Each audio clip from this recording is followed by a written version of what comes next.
Welcome to the Explainer. Okay, let's talk about cities. They are right on the front lines of the green transition, right? They're the ones managing the roads, the buildings, the energy systems that are going to shape our climate future. But here's the million-dollar question. How can they possibly manage a task that massive if they can't even see the full picture? So let's really dive into this. The whole challenge really boils down to one simple question. How in the world do you steer an entire city toward a net zero future? If you're essentially flying blind, imagine trying to drive a car with no speedometer, no GPS, no fuel gauge. You'd have no idea where you're going, how fast you're getting there, or if you're about to grind to a halt. It sounds crazy, right?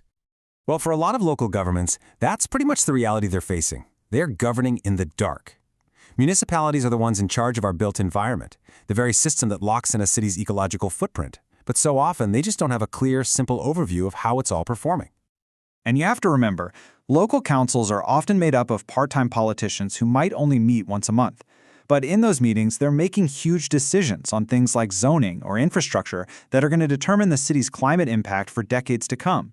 They don't need a 1,000-page report. They need clear, high-level signals to make the right call.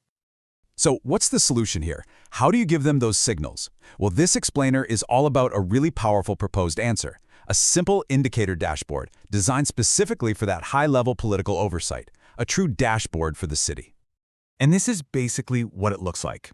The real power here is its simplicity. This dashboard takes mountains of incredibly complex data, we're talking CO2 emissions, climate resilience, even things like social well-being, and translates it all into these super intuitive traffic light signals. Green? You're on track. Awesome. Orange? That's a warning sign. And red? Red means you've got a critical problem that needs immediate political attention. And that's the crucial point. This isn't just a report for the sake of information. It's a tool for action. It's designed to flag the exact problems that need to be debated and solved at the political level. It creates a really clear line of accountability.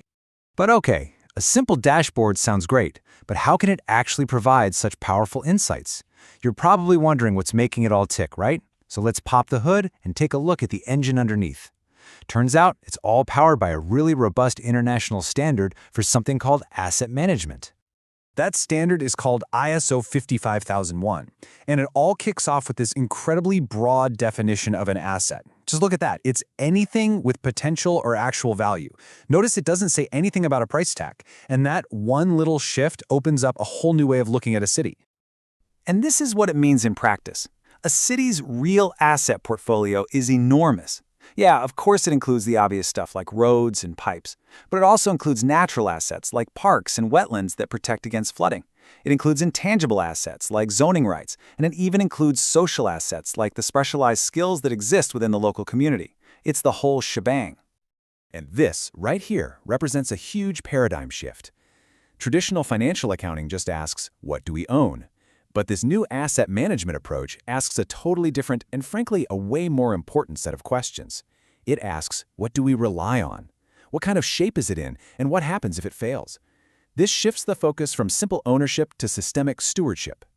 Because, a city doesn't have to own the power grid to be deeply, deeply affected if it fails. Okay, so once you have this new systems-level view of everything, how does that actually build into a real strategy? Well, this is what allows cities to finally plan and, this is the critical part, actually budget for their net zero journey. A key concept that makes this possible is something called transition liabilities. See, most of a city's emissions are locked into infrastructure choices made decades ago. These liabilities, they represent the massive, growing costs of upgrading or replacing all those assets to meet our new climate goals. You can think of it like a debt we owe to the future, but one that this system makes visible today. And we are not talking about small numbers here, not even close. Just to make this feel real, one analysis estimated it would cost 1.2 billion euros just to upgrade a single city's stormwater systems to handle future climate risks. That's the hidden price tag of inaction that this system finally brings out into the open. Which, of course, brings us to the absolute critical question. When you're looking at costs this high, how do you make sure the green transition doesn't become this unbearable financial burden for ordinary people? How do you make this journey fair for everyone? This is where the system gets really clever. It adds a crucial affordability layer, which is based on a model called the Real Capital Framework. The whole idea is to treat affordability as a core design feature. That means prioritizing essential services, planning the finances so you can spread costs over the long life of an asset, and protecting residents from sudden price shocks.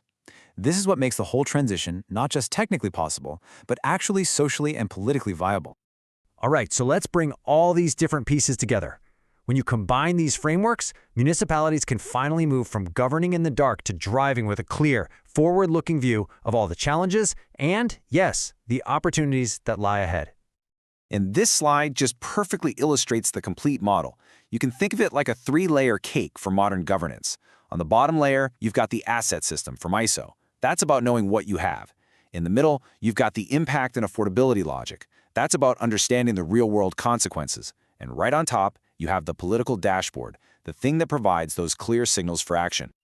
So really, it all boils down to this. The ISO standard provides the deep structure, the bones of the system. The dashboard provides that high-level visibility that leaders need. And when you put them together, they create this powerful system for accountable, transparent stewardship that is truly fit for the massive challenges of the 21st century. So, as we wrap up this explainer, I want to leave you with one final question to think about. If your own city, your own town, had a dashboard just like this, showing its real-time performance on climate, resilience, and quality of life, what warning light do you think would be flashing red right now? What's the one thing you'd want your leaders to focus on first?